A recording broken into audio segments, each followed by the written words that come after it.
So welcome back. వరుస నష్టాలతో డీలా పడిన దేశీయ స్టాక్ మార్కెట్లు ఇవాళ భారీ లాభాలతో ముగిశాయి. రూపాయి మారకం విలువ స్ట్రాంగ్ కావడం, క్రూడ్ ఆయిల్ ధరలు నేల చూపులు చూడటం మన మార్కెట్ల సెంటిమెంట్ను బలపరిచింది. మిడ్ క్యాప్, స్మాల్ క్యాప్ సూచీలు 2% పైగా లాభపడి ఇన్వెస్టర్లలో ఉత్సాహాన్ని నింపాయి. ఇవాళ మన స్టాక్ మార్కెట్లు భారీగా లాభపడటంతో బే ట్రెండ్కు బ్రేక్ పడినట్లేనా అనే టాక్ వినిపిస్తోంది. లేకుంటే గత కొన్ని రోజులుగా భారీగా నష్టపోయిన మన మార్కెట్లో రిలీఫ్ ర్యాలీ వచ్చిందా? ఈ జోష్ ఇలానే కంటిన్యూ అవుతుందా, లేకుంటే ఒక్కరోజు మురిపమేనా? ఇలాంటి ఎన్నో ప్రశ్నలకు అలాగే ఇన్వెస్టర్ల సంశయాలను నివృత్తి చేసేందుకు స్టాక్ మార్కెట్ ఫ్యూచర్ పైన పూర్తి విశ్లేషణ అందించేందుకు ప్రస్తుతం 10TV స్టూడియోలో ఉన్నారు సర్టిఫైడ్ ఫైనాన్షియల్ అనలిస్ట్ బాలరాజ్ గారు, అలానే బిజినెస్ అనలిస్ట్ నాగేంద్ర సాయి గారు. నమస్తే అండి, welcome to our studio. So first Balraj గారు, అంటే సాయి గారు మీరు చెప్పండి, ఈ రోజు జరిగినటువంటి అంటే బేర్ ట్రెండ్ నుంచి మనం బయటపడ్డట్టే భావించవచ్చు అంటారు ఈ రోజు స్టాక్ మార్కెట్ సిచ్యువేషన్ చూస్తే? సో యాజ్ ఆఫ్ నో అండి, సెప్టెంబర్ నుంచి చూస్తే 2024 నుంచి దాదాపు 94 lakh crores of investors wealth destroy అయింది. అంటే 94 lakh crores డిస్ట్రాయ్ అయిపోయింది. సో ఇవాళ అంటే 10 days తర్వాత ఇవాళ కొద్దిగా ఒక రిలీఫ్ ర్యాలీ లాంటిది వచ్చింది. కాకపోతే దీన్ని డెడ్ క్యాట్ బౌన్స్ అని అంటాం సాధారణంగా. ఎందుకంటే ఫిబ్రవరి నెల అంతా కూడా మనకి ఇన్వెస్టర్స్కి కానీ ట్రేడర్స్కి కానీ ఏమాత్రం లాభాలు ఇచ్చిన నెల అయితే కాదు.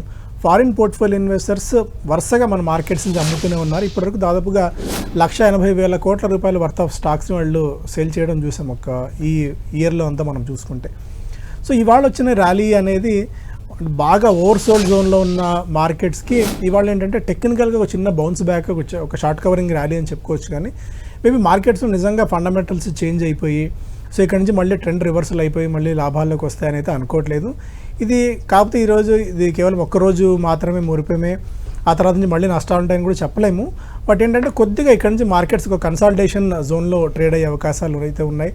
ప్రైస్ వైజ్ కరెక్షన్ అంటాం, అంటే నిఫ్టీ భారీగా పడకపోయినా టైం వైజ్ కరెక్షన్ మేబీ కొద్ది కాలం పాటు ఇలాగే నీరసంగా మార్కెట్స్ ఉండే ఛాన్సెస్ అయితే ఎక్కువ ఉన్నాయండి. ఓకే, అయితే అంటే ఇప్పుడు ఉన్నటువంటి సిచ్యువేషన్ చూస్తే ఈ రోజు ఎస్పెషల్లీ అంటే మార్కెట్ ఇంకా స్టిల్ నెగిటివ్గానే ఉందనుకోవచ్చా?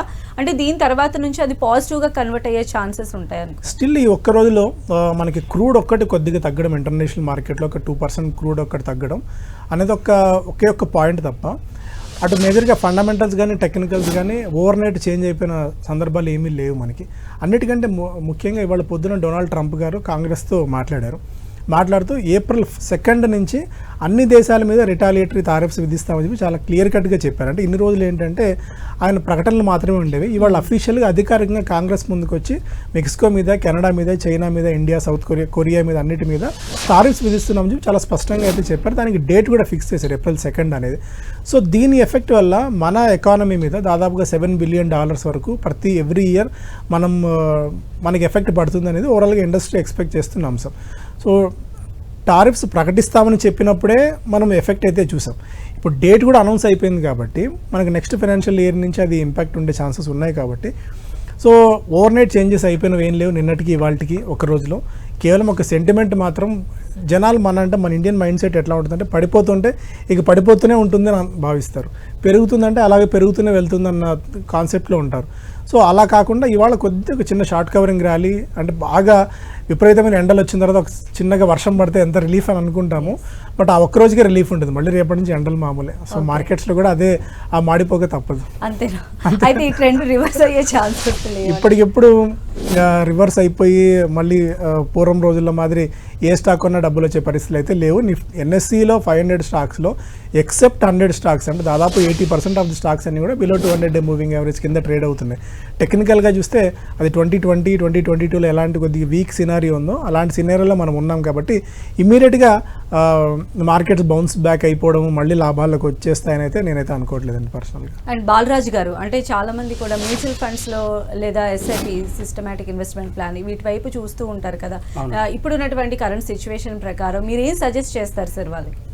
ఇప్పుడున్న కరెంట్ సిచ్యువేషన్లో ఏం చేయాలి అంటే ఒకవేళ లాంగ్ టర్మ్ ఇన్వెస్ట్మెంట్ని దృష్టిలో పెట్టుకొని ఇన్వెస్ట్మెంట్ చేసినట్టయితే ఇది చాలా మంచి టైం పీరియడ్ అండి. ఎందుకంటే ఆల్వేస్ బై లో సెల్ హై, తక్కువగా ఉన్నప్పుడు కొనాలి, ఎక్కువగా ఉన్నప్పుడు అమ్మాలి. ఇప్పుడు మనకు 100 రూపాయల్లో దొరకాల్సింది ఇప్పుడు 85-80 రూపాయల్లో దొరుకుతుంది. అంటే మనం ఎక్కువ కొనుక్కోవాలన్నమాట. ఎప్పుడైతే ఒక 4-5 సంవత్సరాల వరకు అక్కర్లేని డబ్బు ఏమైతే ఉంటుందో కొద్దిగా వచ్చే 3 to 6 months పీరియడ్లో సిస్టమాటిక్ ట్రాన్స్ఫర్ ప్లాన్ ద్వారా ఫస్ట్ లిక్విడ్ ఫండ్లో పెట్టుకొని అక్కడ నుంచి మెల్లిమెల్లిగా next 3 to 6 months or 9 months పీరియడ్లో షిఫ్ట్ చేసుకుంటే మంచి లాభాలు వచ్చే అవకాశాలు ఉందన్నమాట. సో దాంతోపాటు ఏం జరిగిందంటే సాధారణంగా లాస్ట్ ఇయర్ మనకు అన్నీ కూడా ఫ్యాక్టర్స్ అనుకూలించాయి. సో ఇన్ఫ్లేషన్ అనండి, ఇంట్రెస్ట్ రేట్స్ అనండి, జీడిపి గ్రోత్ రేట్ అనండి, ఇవన్నీ కూడా చాలా బాగా ఉన్నాయి అన్నమాట. పాజిటివ్ ఫ్యాక్టర్స్ ఉండే, దానివల్ల మార్కెట్స్ కూడా చాలా పైనకి వెళ్ళాయి. ఎప్పుడు కూడా మార్కెట్స్ రివర్షన్ టు మీన్ ఉంటాయి.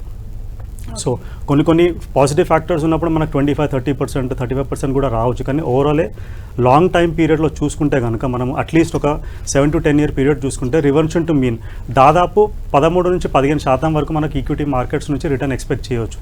సో గత సంవత్సరంలో మనకు చాలా అధికంగా రిటర్న్స్ వచ్చాయి కాబట్టి అది ఇప్పుడు కొంచెం కరెక్షన్ అవుతుంది. సో మార్కెట్స్ ఏదో ఒక కారణం చేత కరెక్షన్ అవుతుంది. సో అమాంతంగా ప్రతి సంవత్సరం 20-25% పైనకి వెళ్ళడానికి అవకాశం ఉండదు. సో లాస్ట్ ఇయర్ చాలా ఎక్కువగా వెళ్ళింది కాబట్టి ఇప్పుడు లాస్ట్ 1.5 yearలో చాలా ఎక్కువ, సెప్టెంబర్ ముందు వరకు కూడా. సో మనకు 2021 అక్టోబర్లో 60,000 లెవెల్స్ రీచ్ అయింది సెన్సెక్స్. సో అక్కడ నుంచి కరెక్షన్ అవుతూ రష్యా యుక్రెయిన్ వార్ స్టార్ట్ అయినప్పుడు ఇంకా కొంచెం చాలా పడిందనమాట. సో 60,000 లెవెల్స్ రీచ్ అయిన మార్కెట్ 21 అక్టోబర్లో అది మళ్ళీ అదే లెవెల్లో పడి రీచ్ అవ్వడానికి మనకు సమ్వేర్ అరౌండ్ 2023 మార్చ్ ఆ పీరియడ్లో రీచ్ అయింది. ఆల్మోస్ట్ 1.5 year పీరియడ్ పట్టింది మనకు సేమ్ లెవెల్స్ వెళ్ళడానికి. ఇప్పుడు కూడా అలా జరగొచ్చేమో, ఇంకా next 3 to 6 months or 9 months ఇంకా పెయిన్ పీరియడ్ ఉండొచ్చు. But this is the period where accumulation should be done. So వాళ్ళ పోర్ట్ఫోలియోస్ రివ్యూ చేసుకోవాలి. ఎవరైతే ఎక్కువగా రిస్క్ ఎక్స్పోజర్ తీసుకున్నారో, మిడ్ అండ్ స్మాల్ క్యాప్లో ఎక్కువగా ఎక్స్పోజర్ ఉందో అది కొంచెం తగ్గించుకోవాల్సిన అవసరం ఉందన్నమాట. So mid and small cap చాలా ఎక్కువ రిటర్న్స్ ఇచ్చాయి కాబట్టి ఎప్పుడు కానీ ఇన్వెస్టర్స్ వెనకలు చూసి డ్రైవింగ్ చేస్తారు, అంటే పాస్ట్ రిటర్న్స్ చూసి ఇన్వెస్ట్మెంట్ చేస్తూ ఉంటారు. సో అది కరెక్ట్ కాదండి. సో ఓవరాల్ పోర్ట్ఫోలియోలో ఒక 15, 20, 25% వరకు mid and small cap exposure ఉంటే పర్వాలేదు. కానీ అంతకంటే ఎక్కువ 50, 60, 75% వరకు రిటర్న్స్ ఎక్కువ ఇచ్చాయి కదా అని అందులోనే ఎక్స్పోజర్ ఎక్కువ ఇచ్చుకుంటే ఇప్పుడు ఏం జరిగింది, ఎవరైతే mid and small cap heavy ఉన్నారో సో దాదాపు కొన్ని ఫండ్స్ 25-30% కూడా పడ్డాయి. సో అంత తట్టుకోవడం అనేది చాలా చాలా ఇబ్బందికరమైన విషయం. So 20-25% is okay. ఇప్పుడు ఏం చేయాల్సిన అవసరం లేదు. ఇన్వెస్ట్మెంట్స్ ఏ విధంగానైతే కంటిన్యూ అవుతున్నాయో అదే విధంగా కంటిన్యూ చేసుకుంటూ లాంగ్ టర్మ్ అయితే ఇంకా కొద్దిగా అడిషనల్ అమౌంట్ ఉంటే ఇప్పుడు కొద్దిగా నెక్స్ట్ 3 to 6 months పీరియడ్లో చేసుకుంటే మంచిది. ఎస్ఐపిస్ ఇప్పుడు టాప్అప్ చేసుకుంటే ఇంకా ఫార్ బెటర్ అండి. ఓకే, అంటే సాయి గారు చెప్పారు జనరల్గా మన దగ్గర స్టాక్ పడిపోయింది అంటే దాన్ని ఎంత వదిలించుకోవాలని, దాన్ని అమ్మేసేయాలని చూస్తూ ఉంటారు కదా. సో అంటే ఏం చెప్తారు సార్, ఈ టైంలో ఎంత డౌన్ఫాల్ ఉన్నప్పటికీ కూడా తిరిగి పుంజుకునేటువంటి ఛాన్సెస్ ఎంతవరకు ఉండొచ్చు? అంటే ఇన్వెస్టర్ పలానా ప్రైస్ దగ్గర దాన్ని లాక్ చేసుకొని ఉంటారు కాబట్టి దాన్ని మళ్ళీ మనం రీచ్ అయ్యేటువంటి స్కోప్ ఉండొచ్చు? ఖచ్చితంగా ఉంటుందండి. అయితే ఇప్పుడు వాళ్ళు ఇన్వెస్ట్మెంట్ చేసిన ఫండ్స్ ఏమైతే ఉన్నాయో కన్సిస్టెంట్ ఫండ్స్ అయితే కనుక, సో మీరు సెప్టెంబర్ వరకు కూడా చూస్తే గాడిదలు పరిగెత్తాయి, గుర్రాలు కూడా పరిగెత్తాయి. సో రెండు కూడా పరిగెత్తాయి. ఇప్పుడు యాక్చువల్గా హార్సెస్కి డాంకీస్కి డిఫరెన్స్ తెలుస్తుంది అనమాట. ఏవైతే డాంకీ స్టాక్స్ ఉన్నాయో చాలా ఎక్కువగా పడ్డాయి ఇప్పుడు. సో అదేవిధంగా మ్యూచువల్ ఫండ్స్ ఏవైతే ఓన్లీ ఫ్లూక్లో బై లక్ పర్ఫార్మెన్స్ బాగా ఉందో అవి చాలా ఎక్కువగా పడ్డాయి అనమాట. కన్సిస్టెంట్ పర్ఫార్మెన్స్ ఉండి సో మంచి ట్రాక్ రికార్డ్ ఉన్న ఫండ్స్ ఏమైతే ఉన్నాయో అప్పుడు కొద్దిగా అండర్ పర్ఫార్మెన్స్ చేసినప్పటికీ ఇప్పుడు కొద్దిగా పర్ఫార్మెన్స్ బెటర్గా ఉంది. ఈ ఫాల్లో తక్కువ పడ్డాయి అనమాట. ఎప్పుడు కానీ కన్సిస్టెంట్గా ఉన్న ఫండ్స్ని ఇన్వెస్ట్మెంట్ చేసుకోవాలి. అట్లీస్ట్ ఒక 3 to 5 year ట్రాక్ రికార్డ్ ఉండి కన్సిస్టెంట్ పర్ఫార్మెన్స్ ఉన్న ఫండ్స్ని ఎంచుకొని ఇన్వెస్ట్మెంట్ చేసుకునే వాళ్ళకి ఇబ్బంది ఏమీ లేదు.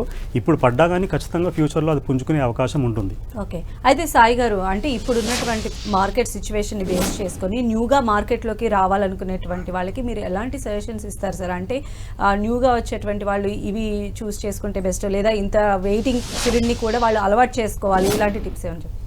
సో ఖచ్చితంగా అంటే మార్కెట్స్ అంటే ఇప్పుడు బాలాజీ గారు కూడా చెప్పినట్టు సో పడిపోవడం అనేది మార్కెట్స్కి కొత్త కాదు. పడిన ప్రతిసారి లేవడం అనేది మనం చూస్తూనే ఉన్నాం. గతంలో 1992 స్కామ్ చూసాము, తర్వాత హర్షద్ మెహతా స్కామ్ చూసాము, కేతన్ పరేఖ్ స్కామ్ చూసాము, 2008లో సబ్ప్రైమ్ క్రైసిస్ చూసాము. ఇలా రకరకాల స్కామ్స్, ఇలా రకరకాల డౌన్ఫాల్స్, ఎకానమీ రెసెషన్స్, గ్రేట్ రెసెషన్స్, డిప్రెషన్స్ అన్ని మార్కెట్స్ చూసాయండి లాస్ట్ 20-30 years ఆఫ్ సినారియోలో. కాకపోతే ప్రతిసారి మార్కెట్ పడిన ప్రతిసారి లేస్తూ వచ్చింది. అండ్ అండ్ యావరేజ్గా మార్కెట్స్ దాదాపు 15 to 16% రిటర్న్స్ ఇస్తూ వచ్చాయి. అంటే ఇలా ప్యానిక్ అయినప్పుడు మనం అమ్మేసి మార్కెట్స్ నుంచి వెళ్ళిపోకుండా, మార్కెట్స్ని తిట్టుకుని వెళ్ళిపోకుండా డోంట్ టైమ్ ద మార్కెట్ అంట. అంటే మార్కెట్ని టైం చేయకుండా మనం ఎంత టైం మార్కెట్స్లో ఉన్నామనేది మేజర్ సినారియో. మనం ఎక్కువ కాలం టైం స్పెండ్ చేయగలిగితే మార్కెట్స్లో, సో మార్కెట్స్ని ఎప్పుడు డార్లింగ్స్లో చూడకూడదండి, లవర్స్ లాగా చూడకూడదు. Markets is your wife. So మీరు ఎంతకాలం వైఫ్ లాగా దాన్ని హోల్డ్ చేసుకొని ఎక్కువ లాంగ్ టర్మ్ రిలేషన్ మీరు మార్కెట్స్తో ఎప్పుడైతే ఉంచుకుంటారో సో అప్పుడే మీకు మార్కెట్స్ నుంచి మంచి రిటర్న్స్ వస్తాయి. మార్కెట్ మనం అప్పుడే రివార్డ్ చేస్తుంది. సో మార్కెట్స్ని మనం జస్ట్ నిఫ్టీ NSE 500లోకి వెళ్ళి ఇండోలో ఏంటంటే లాస్ట్ 2-3 ఇయర్స్లో కళ్ళు మూసుకుని ఏ స్టాక్ బై చేసినా కూడా రిటర్న్స్ వచ్చాయి. సో ప్రతిసారి ఇలాగే సినారియో ఉంటుందేమో అని చెప్పి మనం అందరూ భావించారు. సో ఈ లాస్ట్ 1 or 2 ఇయర్స్లో ఎవరైతే ఇన్వెస్టర్స్ వచ్చారో అంటే కొంతమంది డాక్టర్స్, బాలాజీ గారు చెప్తారేమో, కొంతమంది డాక్టర్స్ వాళ్ళ ప్రొఫెషన్స్ వదిలేసి అందులో ఉన్న డబ్బులు కాకుండా కిక్ రావాలంటే ఇందులో మార్కెట్స్లో ఏదో డబ్బులు వస్తున్నాయని ఆ ప్రొఫెషన్ వదిలేసి ఆ డబ్బులు మార్కెట్స్లో తెచ్చిపెట్టి ఈ ప్రొఫెషన్ని కోల్పోయి మార్కెట్స్లో డబ్బులు కోల్పోయి సైకలాజికల్గా చాలా ఇబ్బందులు పడిన వాళ్ళు చాలామంది నేను పర్సనల్గా అయితే అంటే కొంతమంది క్లయింట్స్తో మాట్లాడినప్పుడు వాళ్ళు చెప్పారు. సో అలా కాకుండా సిస్టమేటిక్ ప్లాన్ ఒకటి అప్రోచ్ అయ్యి ఒక పోర్ట్ఫోలియో బిల్డ్ చేసుకుంటే ఒక చిన్నది ఏంటంటే 19 సెషన్స్ నుంచి చూస్తున్న ఈ బేర్ ట్రెండ్ ఏదైతే ఉందో ఒక్క సెషన్కి ఇది కొంచెం అప్లిఫ్ట్ అయినట్టు కనిపిస్తుంది. అంటే డెఫినెట్గా కూడా ఫర్దర్గా స్టాక్ మార్కెట్స్లో ఈ రివర్స్ అనేది మనం చూడొచ్చు అంటారు. సో అదే చెప్పండి, టెక్నికల్గా రివర్స్ అవ్వడానికి ఏంటంటే ఓన్లీ ఓవర్సోల్డ్ జోన్లో ఉండడం వల్ల ఇవాళ షార్ట్ కవరింగ్ వచ్చిన ర్యాలీ వల్ల కొద్దిగా ఇవాళ అప్ సైడ్ కనిపించింది తప్ప బట్ ఫండమెంటల్ ఫ్యాక్టర్స్ ఏవి నిన్నటికి ఇవాళకి వచ్చిన మేజర్ చేంజెస్ అయితే లేవు. మార్కెట్స్ బాగా పడ్డాయి. సో దానివల్ల విపరీతంగా పడడం వల్ల కొద్దిగా ఒక చిన్న బౌన్స్ అయితే మార్కెట్స్లో కనిపించింది. అంటే ఒక్కదాన్ని చూసి ఈ ఒక్కరోజు పెరిగింది కదా మళ్ళీ ఇక్కడ నుంచి అన్ని లాభాలు వస్తాయి ఇక్కడితో స్టాప్ అయిపోయింది అనుకోవడానికి అయితే ఖచ్చితంగా లేదండి. ఓకే, మరిన్ని కొన్ని రోజులుగా భారీగా నష్టపోయిన బేర్ మార్కెట్లు భేష్ మార్కెట్గా ఈరోజు మనకు కనిపిస్తున్నాయి. మరి ఈ రిలీఫ్ అనేది కంటిన్యూ అవుతుందా? ఇదే విషయం పైన డిస్కస్ చేస్తూ ఉన్నాం. సో బాలరాజు గారు, మనం చూసామంటే మీరు చెప్పారు mid cap and small cap రెండు కూడా చాలా భారీగా పడిపోయినటువంటి పరిస్థితి ఉంది. స్టాక్స్లో చాలా వ్యత్యాసంతో కూడా పడిపోయాయి. సో అంటే ఏంటి సార్, దీన్ని ఇలా కంటిన్యూ చేయాలా? ఈ టైంలో మీరు ఏం చెప్తారు దానిపైన ఇన్వెస్ట్ చేసినటువంటి వాళ్ళకి? ఓకే, ఇంతకుముందు చెప్పినట్టు mid and small cap exposure overall portfolio ఏమైతే ఉంటుందో అందులో మనకు ఒక 15 to 25% వరకు ఉంటే బాగుంటుందన్నమాట. అయితే mid and small cap 2019 mid నుంచి మొన్నటిదాకా చాలా మంచి రిటర్న్స్ ఇచ్చాయి. ఇప్పుడు చాలా వరకు mid and small cap funds దాదాపు 25-30% కూడా పడ్డాయి పీక్ లెవెల్ నుంచి. అయినప్పటికీ కూడా last 3 years and 3 years return చూస్తే మంచి mid and small cap funds ఏమైతే ఉన్నాయో అవి దాదాపు 20% ప్లస్ రిటర్న్లో ఉన్నాయి. ఇంకా ఇంత పడ్డప్పటికీ కూడా దాదాపు 20%, 18 to 20% పైనే రిటర్న్స్ ఉన్నాయి last 3 years compounding. Last 5 years చూస్తే దాదాపు ఒక 16 to 18% కంపౌండెడ్ రిటర్న్లో ఉన్నాయన్నమాట. So that is a very good return. కాకపోతే మిడ్ అండ్ స్మాల్ క్యాప్లో ఎవరైతే ఇన్వెస్ట్మెంట్ చేస్తారో అలాంటి వాళ్ళు అట్లీస్ట్ ఒక 7 నుంచి 10 సంవత్సరాలు ఇన్వెస్ట్మెంట్ టైం ఫ్రేమ్ ఉంటేనే అందులోకి రావాలండి. 1, 2, 3 సంవత్సరాలలో డబ్బు వెనక్కి కావాలి అని అంటే అస్సలు ఈక్విటీ జోలికి, స్టాక్ మార్కెట్ జోలికి రాకూడదు. మామూలుగా 5 నుంచి 7 సంవత్సరాల సమయం ఉంటేనే ఈక్విటీ మార్కెట్ వైపు రావాలి. ముఖ్యంగా ఈక్విటీ మ్యూచువల్ ఫండ్స్ ద్వారా వస్తే మంచిది. మిడ్ అండ్ స్మాల్ క్యాప్లో ఎవరైతే ఇన్వెస్ట్మెంట్ చేస్తారో అలాంటి వాళ్ళు at least 7 to 10 year time frame ఉండి వస్తే మంచిది. 2018 సంవత్సరం వరకు మిడ్ అండ్ స్మాల్ క్యాప్ చాలా బాగా పర్ఫామ్ చేశాయి. దాదాపు 16 to 18. 2018లో మనకు long term capital gains tax తీసుకొచ్చారు. అండ్ సేబీ కూడా కొన్ని చేంజెస్ తీసుకొచ్చిందన్నమాట ఫండ్ కేటగరైజేషన్. సో దానివల్ల 2018 నుంచి దాదాపు 2019 ఎండింగ్ వరకు కూడా మిడ్ అండ్ స్మాల్ క్యాప్ చాలా భారీగా పడ్డాయి. దాదాపు ఒక 40-45% వరకు కూడా మ్యూచువల్ ఫండ్స్ పడ్డాయి. సో దాని తర్వాత మళ్ళీ రికవర్ అయింది. కోవిడ్ వరకు చూస్తే కూడా దాదాపు 50% పైనే పడ్డాయి అన్నమాట కోవిడ్ వరకు చూస్తే మనం. సో అక్కడ నుంచి రికవర్ అయ్యి ఇప్పుడు మంచి రిటర్న్స్ ఇచ్చాయి. ఈ 7 నుంచి 10 సంవత్సరాల సమయం ఉండి ఇన్వెస్ట్మెంట్ చేస్తే ఇలాంటి ఘటనలు ఎప్పుడు అయినాయి కానివ్వండి అది మళ్ళీ రికవర్ అవ్వడానికి అవకాశం ఉంటుంది. ముఖ్యంగా ఎస్ఐపి ద్వారా ఎవరైతే ఇన్వెస్ట్మెంట్ చేసుకుంటారో మార్కెట్లు తక్కువగా ఉన్నప్పుడు ఎక్కువ యూనిట్స్ పర్చేస్ చేయడానికి అవకాశం ఉంటుంది. రికవరీ అయినప్పుడు అదంతా కూడా అమాంతంగా పైనకి వెళ్తుంది, మంచి రిటర్న్స్ రావడానికి అవకాశం ఉంటుందన్నమాట. లార్జ్ క్యాప్ కంటే మిడ్ అండ్ స్మాల్ క్యాప్లో ఎవరైతే ఇన్వెస్ట్మెంట్ చేసుకుంటారో పోర్ట్ఫోలియోలో మళ్ళీ చెప్తున్నాను 15 to 25% కంటే ఎక్కువ ఉండకూడదు. దాదాపు లార్జ్ క్యాప్ కంటే మనకు ఒక 3 to 4% ఎక్కువ రిటర్న్ వచ్చే అవకాశం ఉంది మిడ్ అండ్ స్మాల్ క్యాప్. అలానే సాయి గారు, ఇన్వెస్ట్మెంట్ అంటే చాలా మంది కూడా ఎక్కువ ఇంట్రెస్ట్ చూపించేది గోల్డ్ పైన. సో యాజ్ ఆఫ్ నౌ ఏంటి సార్, గోల్డ్ పైన ఇన్వెస్ట్మెంట్స్ ఎంతవరకు సేఫ్? ఒకవేళ గోల్డ్ పైన ఇప్పటివరకు ఇన్వెస్ట్ చేసినటువంటి వాళ్ళు నెక్స్ట్ దాన్ని కంటిన్యూ చేయొచ్చా ఏంటి? సో గోల్డ్ అండి, ఇంటర్నేషనల్ మార్కెట్లో డొనాల్డ్ ట్రంప్ ఇవాళ మాట్లాడిన టారిఫ్ వార్ కానివ్వండి, తర్వాత April 2 నుంచి వివిధ కంట్రీస్ కూడా మళ్ళీ రెసిప్రోకేటరీ టారిఫ్స్ అంటే సామెత ఒకటి ఉంది, నాకు ఎందుకు గుర్తొస్తుంది ఒకటి. పూర్వం రోజుల్లో ఏంటంటే తమలపాకుతో నువ్వు ఇట్లా అంటే తలుపు చెక్కతో నేను ఇట్లా అంటే ఒక సామెత ఉంది. అంటే నువ్వు చిన్నగా ఏది చేసినా నేను దానికి రెసిప్రోకేటరీ అంతే టఫ్గా చేస్తానని. సో డొనాల్డ్ ట్రంప్ ప్రపంచవ్యాప్తంగా అన్ని కంట్రీస్ మీద టారిఫ్స్ విధిస్తే మిగిలిన అన్ని కంట్రీస్ కూడా చూస్తూ ఊరుకోవు, వాళ్ళు కూడా ఏదో ఒక విధంగా టారిఫ్స్ విధించాలని చెప్పి చూస్తాయి. అండ్ పరోక్షంగా ఇది ఏమవుతుందంటే అన్ని దేశాల్లో ఇన్ఫ్లేషన్ పెరిగిపోతుంది. అంటే ఇవాళ 100 రూపాయలు పెట్టి కొనే వస్తువు ఈ టారిఫ్స్ విధించడం వల్ల 110, 120 రూపాయలు పెట్టి మనం వాళ్ళు అటు యూఎస్లో సిటిజన్స్ అయినా ఇటు మనమైనా అదే స్థాయిలో చేయాల్సి ఉంటుంది. సో దానివల్ల పరోక్షంగా ఇన్ఫ్లేషన్ పెరుగుతుంది. ఇన్ఫ్లేషన్ పెరిగితే వడ్డీ రేట్లు తగ్గించలేని పరిస్థితి ఉంటుంది. ఇవన్నీ గోల్డ్ పెరగడానికి కారణమవుతాయి. సో $2,930, $2,940 దగ్గర ఇవాళ ఇంటర్నేషనల్ మార్కెట్లో ఔన్స్ గోల్డ్ ఉంది. ఇది మోస్ట్లీ $3,100 దాకా ఇంటర్నేషనల్ మార్కెట్లో వెళ్ళే అవకాశాలు అయితే ఉన్నాయి. డొమెస్టిక్గా మనం చూసుకుంటే దాదాపు ₹1,00,000 దాకా గోల్డ్ వెళ్ళినా పెద్ద ఆశ్చర్యపోవాల్సిన అవసరం అయితే లేదు ఇప్పుడున్న మార్కెట్ కండిషన్స్లో. బికాజ్ రూపీ కూడా మనకు అంతగా సపోర్ట్ చేయట్లేదు. కాబట్టి ఎవరైతే గతంలో భారీగా గోల్డ్ కొని ఇన్వెస్ట్మెంట్ పర్పస్ కొని ఉన్నారో మేబీ వాళ్ళు కొద్దిగా అట్లీస్ట్ ఒక 30 to 40% అమ్ముకునే స్కోప్ కూడా ఉంటుంది ఇప్పుడు. ఎందుకంటే అమ్మి కొద్ది గొప్ప ప్రాఫిట్స్ అయితే బుక్ చేసుకోవచ్చు. లేదు హోల్డ్ చేద్దామంటే హోల్డ్ చేసుకోవచ్చు. బట్ ఫ్రెష్గా మనీ కమిట్ చేసి గోల్డ్లో ఇప్పుడు ఇన్వెస్ట్ చేద్దాం అనుకున్న వాళ్ళకు this may not be the right time అండి. పర్సనల్గా నేనైతే ఫీల్ అవుతుంది. కొద్దిగా ఆగితే మేబీ కొద్దిగా తగ్గే అవకాశాలు అయితే ఉన్నాయి గోల్డ్. యాజ్ ఆఫ్ నో అయితే బాగా ఎలివేటెడ్ లెవెల్స్ దగ్గర, పీక్ లెవెల్స్ దగ్గర గోల్డ్ ఉంది. కాబట్టి ఇన్వెస్ట్మెంట్కి this is not the right time. Okay, అలానే బాలరాజు గారు, ఈ టైంలో ఎస్పెషల్లీ ఫిక్స్డ్ డిపాజిట్స్లో మనం ఇన్వెస్ట్ చేస్తే బెస్టా లేదా మ్యూచువల్ ఫండ్స్లో ఇన్వెస్ట్ చేస్తే బెస్ట్ అంటారు?